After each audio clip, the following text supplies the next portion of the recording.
ಮಗನ ಎದ್ದೋಳ ಅಲ್ಕ ನನ್ನ ಮಗನ ಕರಿ ನನ್ನ ಮಗನ್ ತಂದು ಯಾವ ನೋಡಿದ್ರು ನಿದ್ದೆ ನಿದ್ದೆ ನಿದ್ದೆ ಬೇವರ್ಸಿ ನನ್ನ ಮಗನ ಆಗೋಯ್ತು. ನನ್ನ ಹತ್ರನೂ ಬುಲೆಟ್ ಇತ್ತು, ಜಗ್ಗೇಶ್ ಹತ್ರನೂ ಬುಲೆಟ್ ಇತ್ತು. ಏನು ಮಾಡ್ತಾ ಇದ್ವಿ, ಯಾವ್ದಾನೋ ಪಿಕ್ಚರ್ ಅನೌನ್ಸ್ ಆಯಿತು ಅಂದ ತಕ್ಷಣ ಬಂದು ಜಗ್ಗೇಶು ಮೊದಲು ಹೋಗ್ಬರೋನು, ಹೋಗ್ಬಿಟ್ಟು ಎಲ್ಲ ಕೇಳ್ಕೊಂಬಂದು ನನಗೆ ಕಳ್ಸೋನು, ಇಂಥ ರೂಮ್ನಲ್ಲಿ ಡೈರೆಕ್ಟ್ ಇದ್ದಾರೆ ಹೋಗಿ ನೋಡು ಅಂತೇಳಿ. ಹೀಗೆ ನಮ್ಮದು ಪರಿಚಯ ಬೆಳೀತು. ಸ್ನೇಹಿತರೆ ನಮಸ್ಕಾರ.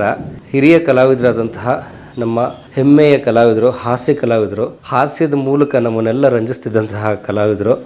ಅವರ ಎಷ್ಟು ಸಿನಿಮಾಗಳು, ತರಲೆ ನನ್ನ ಮಗ, ಉಶ್ಶು, ಎಷ್ಟು ಸಿನಿಮಾಗಳು. ಆ್ಯಂಡ್ ನಮ್ಮ ಜಗ್ಗೇಶ್ ಸರ್ ಜೊತೆಗೆ ತುಂಬ ಸಿನಿಮಾಗಳನ್ನು ಅವ್ರು ಮಾಡಿದರು. ಅಷ್ಟು ಮಾತ್ರ ಅಲ್ಲ, ಅನೇಕ ಕನ್ನಡದ ಬಹುತೇಕ ಕಲಾವಿದರ ಜೊತೆಗೆ ಅಭಿನಯಿಸಿದಂತಹ ಕಲಾವಿದರು. 800 ಸಿನಿಮಾ ಮಾಡಿದಂಥವ್ರು ನಮ್ಮ ಬ್ಯಾಂಕ್ ಜನಾರ್ದನ್ ಸರ್. ಅವರು ತೀರ್ಕೊಂಡಿದ್ದಾರೆ. ಬ್ಯಾಂಕ್ ಜನಾರ್ದನ್ ಸರ್ ಅವರ ಆತ್ಮಕ್ಕೆ ಶಾಂತಿ ಖಂಡಿತ ನಾನು ಕೋರ್ತೇನೆ. ಆದರೆ ಸುಮ್ಮನೆ ಬಾಯಿ ಮಾತಿನ ಶಾಂತಿ ಕೋರೋಕ್ಕಿದ್ಲು ಸ್ನೇಹಿತರೆ, ಭಾಳ ಮುಖ್ಯವಾಗಿ ಅವರು ನಡೆದಂಥ ಕಲಾವಿದರ ಜೀವನ ಇತ್ತಲ್ಲ, ಅದನ್ನು ನಾವು ನೆನೆಸ್ಕೊಳ್ಳೋದು, ಸ್ಮರಿಸ್ಕೊಳ್ಳೋದು ಬಹಳ ಮುಖ್ಯ. ನೋಡಿ, ಅವರು ಚಿತ್ರದುರ್ಗ ಜಿಲ್ಲೆ ಹೊಳಲ್ಕೆರೆ ಭಾಗದವರು. ಹೊಳಲ್ಕೆರೆ ಹತ್ರ ಒಂದು ಪುಟ್ಟ ಊರಿನವರು, ಬ್ಯಾಂಕ್ ನೌಕರಿಯಲ್ಲಿದ್ದಂಥವ್ರು. ಆದರೆ ನಟನೆಯ ಆಸಕ್ತಿಗೆ, ಕಲೆಯ ಆಸಕ್ತಿಗೆ ಅವರು ಇದ್ದ ಬ್ಯಾಂಕ್ ನೌಕರಿಯನ್ನು ಬಿಟ್ಟು ಬೆಂಗಳೂರಿಗೆ ಬಂದು ಜಗ್ಗೇಶ್ ಅವ್ರ ಜೊತೆಗೆ, ಜಗ್ಗೇಶ್ ಅವರು ತುಂಬ ಸ್ಟ್ರಗ್ಲಿಂಗ್ ಡೇಸ್ ಅವ್ರದ್ದು, ಇವ್ರದ್ದು ತುಂಬ ಒದ್ದಾಟದ ದಿನಗಳು, ಅವಕಾಶಕ್ಕೋಸ್ಕರ ಹುಡುಕ್ತಾ ಇದ್ದ ದಿನಗಳು. ಅವರು ಗಾಂಧಿನಗರನ್ನೆಲ್ಲ ಅಲ್ದು ಬೇರೆ ಬೇರೆ ನಿರ್ಮಾಪಕರು, ನಿರ್ದೇಶಕರ ಆ ಕಚೇರಿಗಳಿಗೆ ಹೋಗಿ ನಟರುಗಳನ್ನೆಲ್ಲ ಸಂಪರ್ಕಿಸಿ ನಮ್ಗೆ ಅವಕಾಶ ಕೊಡಿ, ನಾವು ಅಭಿನಯಿಸ್ತೀವಿ ಅಂತ ಹೇಳಿ ಅಲ್ದಾಡ್ತಾ ಇದ್ದ ದಿನಗಳನ್ನ ಕಲಾ ಮಾಧ್ಯಮದ ಸಂದರ್ಶನದ ಜೊತೆಗೆ ಹಂಚ್ಕೊಂಡಿದ್ರು ಅವರು. ನನಗೆ ಭಾಳ ಸ್ಪಷ್ಟವಾಗಿ ನೆನಪಿದೆ. ನನಗೆ ಒಂದು 4.5 ವರ್ಷದ ಹಿಂದೆ ಅವರ ಮನೆಗೆ ನಾವು ಹೋಗಿದ್ವಿ ಸ್ನೇಹಿತರೆ. ಕರೆ ಮಾಡಿದ್ದೆ, ಅವರು ಬನ್ನಿಪ್ಪ ಅಂತ ಕರೆದ್ರು, ಹೋದ್ವಿ. ಅವರು ಎಷ್ಟು ಶಿಸ್ತಿನ ಮನುಷ್ಯ ಅಂದರೆ, ಈಗ ಅವ್ರಿಗೆ 77-78 ವರ್ಷ ಅವ್ರು ತೀರ್ಕೊಂಡಾಗ. ಇಮ್ಯಾಜಿನ್ ಮಾಡಿ, 4 ವರ್ಷ ಹಿಂದೆ ಅಂದರೆ ಒಂದು 73-74 ವರ್ಷದ ಹಿರಿಯ ಜೀವ.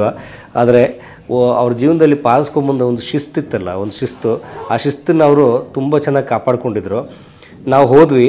ನಾವು ಹೋಗೋ ಸಮಯಕ್ಕೆ ಸರಿಯಾಗಿ ಅವರು ಸಿದ್ಧವಾಗಿ ಅವರು ಚೇರಲ್ಲಿ ಕೂತಿದ್ರು. ಅವರು ನಾವು ಬಂದು, ಸರ್ ರೆಡಿ ಆಗಿಬಿಟ್ಟಿದ್ರಲ್ಲ ಸರ್ ಅಂದರೆ, ಮತ್ತು ನಾನು ಹೇಳಿದ್ದಿಲ್ಲ ನಿಮ್ಮ ಟೈಮು, ಆಗ ಕೂತಿದ್ದೀನಿ ಅಂತಂದ್ರೆ ಅವರು.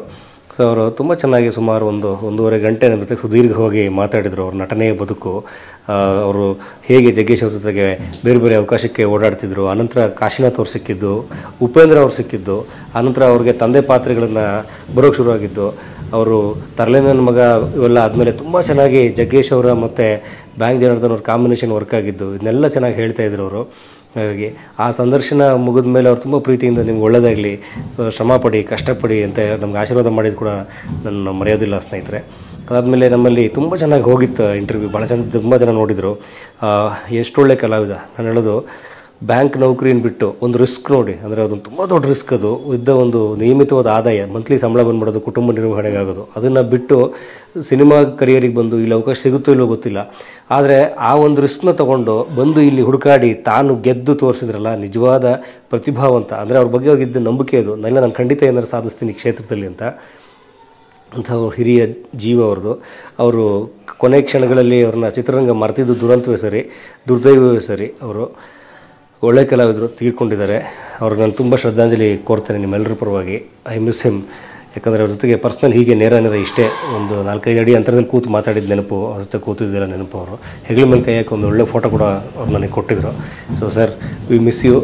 ಅಂದರೆ ಆಮೇಲೆ ನೋಡಿ, ಅದೇ ಹೇಳ್ತಾರೆ, ಕುವೆಂಪು ಅವರು ಒಂದು ಮಾತು ಹೇಳ್ತಾರೆ, ಕೆಲವರು ಬದುಕಿದ್ದು ಸತ್ತಂತಿರ್ತಾರಂತೆ, ಆದರೆ ಕೆಲವರು ಸತ್ತ ನಂತರವೂ ಬದುಕೇ ಇರ್ತಾರಂತೆ. ಕುವೆಂಪು ಅವರು ಎಂಥ ಒಳ್ಳೆ ಮಾತು ಹೇಳ್ತಾರೆ. ಅಂದರೆ ನೋಡಿ, ನಾವು ಬದುಕೇ ಇರ್ತೀವಿ, ಆದರೆ ನಮಗೆ ಯಾವ ಜನಕ್ಕೆ ಏನೂ ಗೊತ್ತಾಗಲ್ಲ. ಇಂಥವ್ನೊಬ್ರು ಇದನ್ನ ಅಂತ ಸತ್ತ ಮೇಲೆ ಪ್ರಶ್ನೆ ಕೇಳ್ತೀವಿ. ಅದು ಎಷ್ಟೋ ಜನ ಸತ್ತ ಮೇಲೆ, ಎಂಥ ಒಳ್ಳೆ ಜನ, ಎಂಥ ಒಳ್ಳೆ ಕಲಾವಿದ, ಎಂಥ ಒಳ್ಳೆ ಸಾಹಿತಿ, ಎಂಥ ಒಳ್ಳೆ ಉದ್ಯಮಿಯಾಗಿದ್ದರು, ಇವು ಎಲ್ಲ ಬೇಡ, ಎಂಥ ಒಳ್ಳೆ ಮನುಷ್ಯ ಆಗಿದ್ರು ಅಂತ ತುಂಬ ಜನ ನೆನೆಸ್ಕೋತಾರೆ. ಆ ರೀತಿ ಜನಮಾನಸದಲ್ಲಿ ಉಳಿದು ಹೋಗಿರುವಂಥವ್ರು ನಮ್ಮ ಬ್ಯಾಂಕ್ ಜನಾರ್ದನ್ ಸರ್.